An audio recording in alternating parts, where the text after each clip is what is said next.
saksi dan atau juga warga. LPSK telah melakukan pendalaman baik itu melalui meminta keterangan atau mendapat keterangan melalui wawancara kepada keluarga korban, terpidana juga, saksi-saksi, dan pendalaman menghimpun informasi keterangan dalam proses penanganan tersebut. Baik itu juga kepada Polda, Polres Cirebon, pada Irwas Polri juga, kemudian juga koordinasi dengan Kanwil Kumham Barat, Lapas Cajengkong Bandung, Rutan Kelas 1 Bandung, dan UPTD BPA Provinsi Jawa Barat. LPSK juga menelaah dokumen-dokumen lain, apakah itu salinan putusan, BAP, dokumen lain yang terkait dengan itu untuk mendapatkan dan mendukung keputusan LPSK. Dan dalam hubungan tersebut di atas kami sampaikan pada kesempatan ini bahwa pertama, LPSK memutuskan permohonan perlindungan yang sudah kita lakukan sebenarnya minggu lalu, sudah beberapa kita putus, dan hari ini juga ada kita yang putus.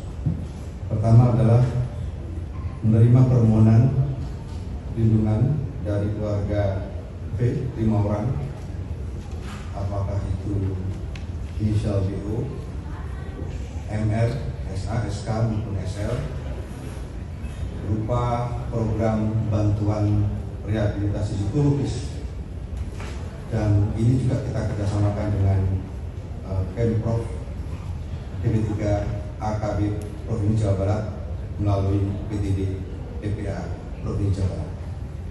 Kemudian LPSK menolak permohonan 7 orang AR, SU, PS, MK, RU, TM, dan FR dengan pertimbangan karena tidak memenuhi syarat pelindungan yang dibenarkan dalam pasal 28 ayat 1 Undang-Undang 31 2014. Para pemohon dalam memberikan keterangan informasi juga ada beberapa yang tidak konsisten berupa ada juga yang bersifat normatif dan cenderung menutupi informasi yang berkaitan dengan suatu peristiwa. Kemudian LPSK juga menolak permohonan LA dan SD dengan pertimbangan ketiadaan proses hukum saat ini.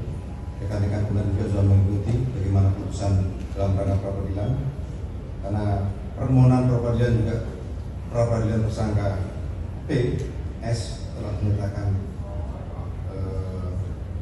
oleh PN Bandung, dan tentu dalam hal terdapat pemeriksaan kembali sebagai saksi dalam proses peradilan, LA maupun SD dapat mengajukan kembali permohonan LPSK atau didalami. Kemudian terkait dengan permohonan SD, LPSK juga memutuskan untuk memberikan rekomendasi kepada Kepolisian Daerah Jawa Barat, antara lain pertama, dalam pemeriksaan terhadap saudara SD agar dilakukan sesuai ketentuan yang diatur dalam KUHP dan peraturan perundang-undangan yang berlaku, serta LPSK akan dapat memberikan pendampingan. Yang kedua, memastikan keselamatan dan keamanan terhadap saudara SD, menjamin dalam memberikan keterangan tanpa tekanan serta bebas dari pertanyaan menjawab. LPSK juga akan merekomendasikan kepada Menteri Hukum dan HAM, Situ Dirjen Pemasyarakatan, untuk dapat menempatkan kembali saudara SD sebagai warga binaan di lembaga pemasyarakatan, menjamin keselamatan dan keamanan dan menjalankan masa pidana dan pembinaan di lembaga pemasyarakatan sesuai dengan putusan pidana yang telah berkekuatan tetap, serta menjamin hak-haknya. Kemudian LPSK juga mendukung apabila saudara SD dalam hal menempuh upaya hukum luar biasa atau peninjauan kembali kepada mahkamah. Khusus terkait dengan permohonan SD, LPSK memutuskan menerima permohonan yang bersangkutan, permohonan hak prosedural dan rehabilitasi psikologis. Selain itu juga berdasarkan penelitian yang dilakukan oleh LPSK, terdapat beberapa temuan-temuan atau kejanggalan, antara lain adanya kejanggalan ketentuan KUHP dalam proses penyidikan yang telah dilakukan, dan adanya berdasarkan keterangan para pihak ada indikasi dugaan penganiayaan dan atau penyiksaan atau perlakuan yang tidak seharusnya yang terjadi pada tahun 2016. Selain itu juga terdapat inkonsistensi, ketidaksesuaian antara keterangan beberapa terdakwa berkaitan dengan peran masing-masing pelaku.